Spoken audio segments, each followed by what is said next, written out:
Class में पढ़ने वाले हैं पूंजीगत व्यय और आयगत व्यय में अंतर, difference between capital expenditure and revenue expenditure. देखो पूंजीगत व्यय और आयगत व्यय में क्या अंतर होता है इसके बारे में जानेंगे। देखो पहला हो जाएगा अस्थायी संपत्ति व व्यापारिक संपत्ति। क्या होता है, तो जो पूंजीगत व्यय है वो एक अस्थायी संपत्ति क्रय करने में किया जाता है, ठीक है। पूंजीगत जो व्यय है वो अस्थायी संपत्ति क्रय करने के लिए या परचेज करने के लिए किया गया व्यय क्या कहलाएगा, पूंजीगत व्यय कहलाएगा। जैसे एक सूती मिल जो है खोलने के लिए क्रय किए गए भवन का व्यय, एक सूती कारखाना खोलने के लिए या मिल खोलने के लिए जो भवन खरीदते हैं उस पर जो व्यय होता है वो क्या होता है, पूंजीगत व्यय होता है, ठीक है।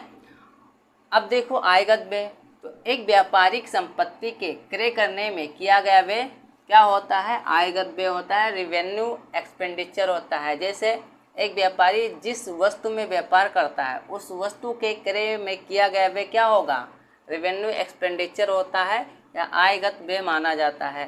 तो संपत्ति के लगाने का व्यय, संपत्ति के लगाने के व्यय में क्या आता है कि क्रय की गई अस्थायी संपत्ति के लाने व लगाने के व्यय इसमें शामिल किए जाते हैं। कैपिटल एक्सपेंडिचर में जो भी संपत्ति परचेज करते हैं, खरीदते हैं, ठीक है, वो अस्थायी संपत्ति होनी चाहिए। उसको लाने और लगाने में जो व्यय किए जाते हैं वो क्या कहलाते हैं, पूंजीगत व्यय कहलाते हैं।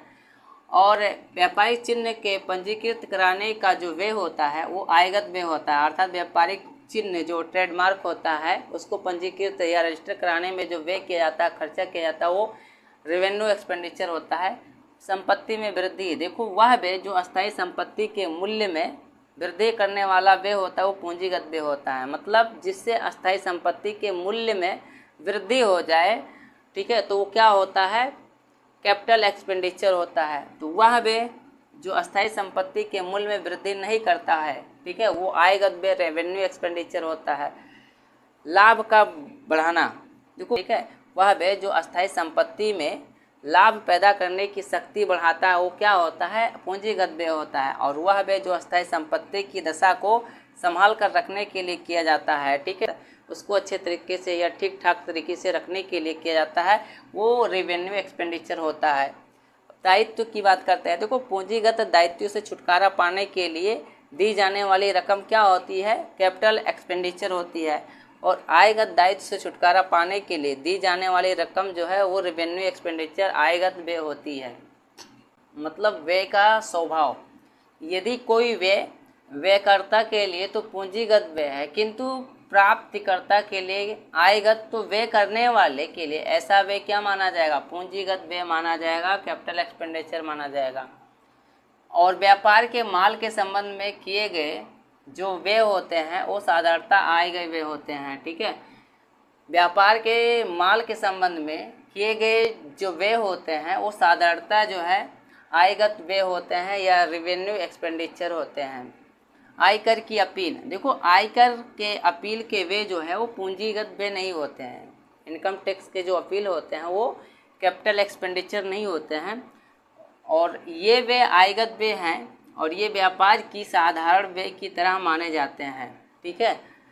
लेखांकन, देखो इन व्ययों का लेखा चिट्ठे में संपत्ति पक्ष की ओर किया जाता है। जो पूंजीगत व्यय होते हैं कैपिटल एक्सपेंडिचर, उनका लेखा बैलेंस शीट में जो है संपत्ति पक्ष की ओर लिखा जाता है।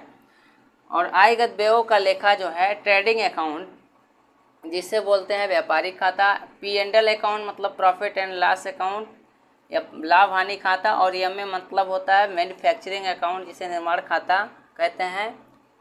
इन खातों में जो है आयगत व्ययों का लेखा किया जाता है।